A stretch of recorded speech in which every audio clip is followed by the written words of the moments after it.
Joining me on the program here this morning, there, folks, is a gentleman who, I think really knows how to connect with readers through his amazing work of his stories and also the illustrations that are included in the book. We're speaking this morning with David Alexander Robertson, who hails, I do believe, David, is it from Winnipeg where you are?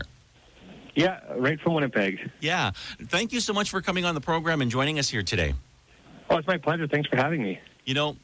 I was on your website and I was looking at some of the previous works and some of the other works that you have done. It's just amazing how you are able to connect, and like I said, even with youth, through your work and the illustrations that are also provided in the books. When did you actually start writing? Has this been something you've been doing for a long time, obviously? Yeah, I probably started in grade 3.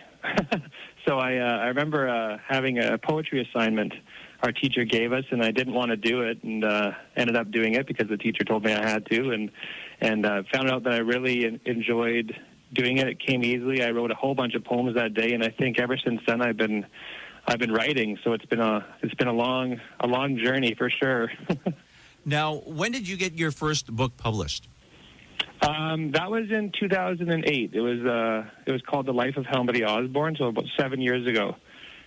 And that's the book that we were able to get a copy of. And I wanted to talk to you a bit about this book as well, because, seeing this book, it instantly brought me back to the movie that actually aired back in the early 90s. What was it called? Conspiracy of Silence?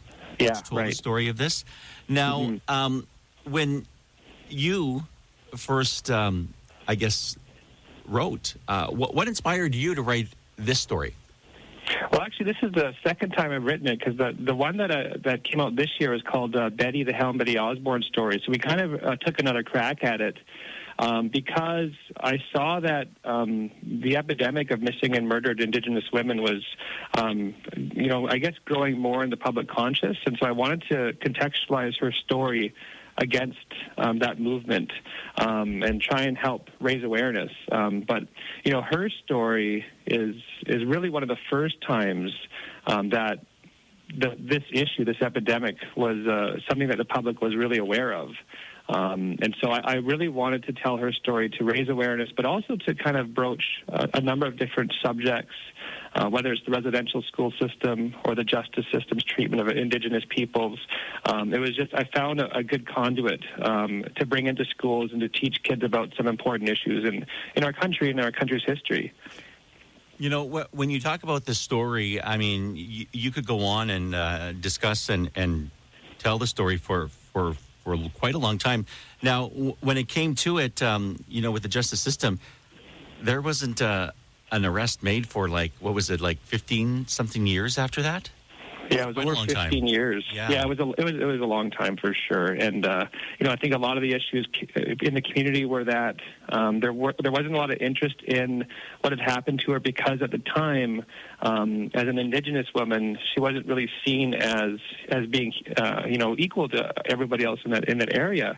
So I don't think there was a lot of impetus to really work to find who had done it, or to come forward with people who knew who had done it, because certainly a lot of people in the community knew who had killed her.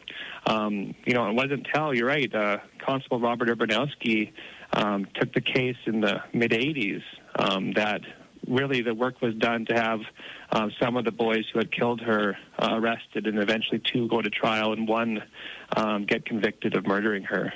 Well, and, people kind of knew who did this, but they kept quiet. It just something that wasn't discussed.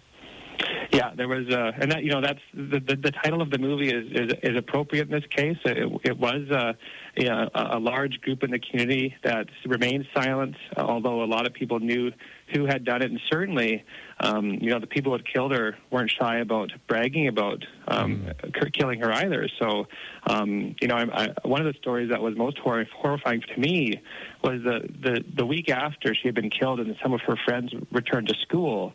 There were kids in the classroom who would make stabbing motions at them, and and saying this is how they killed her. So I mean, it was a terrible time, but at the same time, we can take that and we can learn a lot of important things from it. And what I like too in the book is, you talk about Betty herself. As a young woman who hailed from Norway House, Manitoba, and really got to find out a little bit more about her.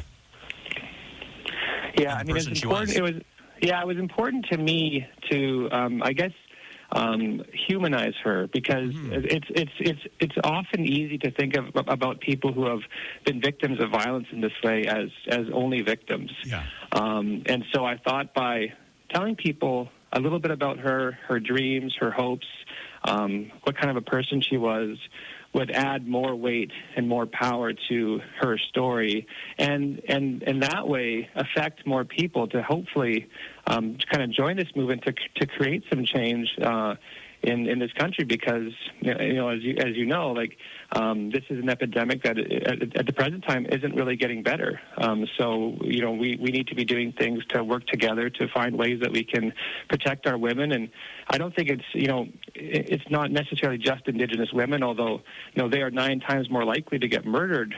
But it's violence against women in general is important. So in that way, I think this book can be taken and extrapolated into that broader issue as well. David Alexander Robertson is the author behind Betty, the Helen Betty Osborne story. Now, the reads, these are reads that really can also, be passed on to younger people as well, because you've always been an advocate for educating youth on the history of Aboriginal people. Yeah, I mean, it's really important to me. I think when I was growing up, I didn't have any of that, and as a consequence, as an Indigenous person, I grew up pretty detached from that, and kind of had a broken identity. So recognizing that and seeing the value in not only Indigenous students but non-Indigenous students learning about Canadian history from that perspective, I think is important, because we're kind of all in this together. And so the graphic novels are a great way to teach, because I've seen one of my graphic novels taught in an elementary school classroom, and I've guest lectured on it in a university classroom. So they have that kind of range that not a lot of other forms of literature have. I think that's one of the great powers of the graphic novel. Now, you've actually written a few publications over the past years. Yeah, I've been busy. I think I have about 13 or so graphic novels. I have a couple more coming out next year. And so, they're all centered around Indigenous culture and history, and asking readers to think about it from a contemporary perspective. So that's kind of another message for me, is to think about the impacts of history. Now, this book, Betty, the Helen Betty Osborne story, is a one that had been reissued, reworked, and again, it's just an amazing story, and I think a story that everybody should be aware of. Well, thank you so much for saying that. David, if anybody wants to get copies of your books and want to find out more about you and some of the other works that you do, because you also do workshops, where could they go?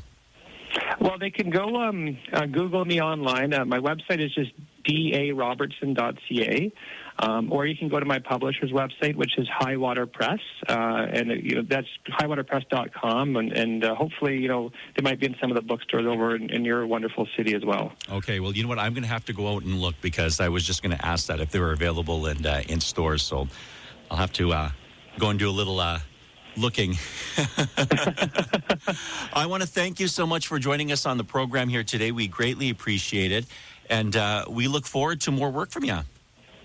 Thank you for having me on. I really appreciate it, and it was great to be here. All right, David Alexander Robertson there, folks, the author behind Betty, the Helen Betty Osborne story. Again, want more information, head to his website. It's darobertson.ca. Also posted a link on our Facebook page, so you can just go to cfweradio.ca as well.